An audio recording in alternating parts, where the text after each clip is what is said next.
বলিউডের অন্যতম জনপ্রিয় ও প্রভাবশালী অভিনেতা সালমান খান, যিনি দাবাং খান, বলিউডের বিন্দাস ভাইজান। তাকে ভয় দেখানো কি চারটিখানি কথা? কৃষ্ণসার হরিণ হত্যা মামলায় নাম জানানোর পর থেকেই লরেন্স বিষ্ণোই নেতৃত্বাধীন বিষ্ণোই গ্যাংয়ের নিশানায় বলিউড ভাইজান সালমান খান।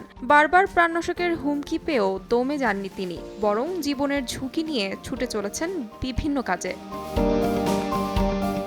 বলিউডের সবচেয়ে বিতর্কিত তারকাদের মধ্যে সালমান খানের নামও আসে। তার বিরুদ্ধে একাধিক আইনি মামলা ও বিতর্ক রয়েছে, কিন্তু কোনোভাবেই থমকে দাঁড়ানোর পাত্র নন ভাইজান। তিনি নিজের নিয়মেই চলাফেরা আর শুটিং দিব্যি চালিয়ে যাচ্ছে, একবারে টাইগার অবতারে। আর এবার বুলেট প্রুফ গাড়িতে করে কড়া নিরাপত্তার মধ্যেই ভাই সোহেল খানের জন্মদিনে হাজির হলেন তিনি। কালো কাচের গাড়ির ভেতর থেকেই ভক্তদের সালাম জানালেন তিনি।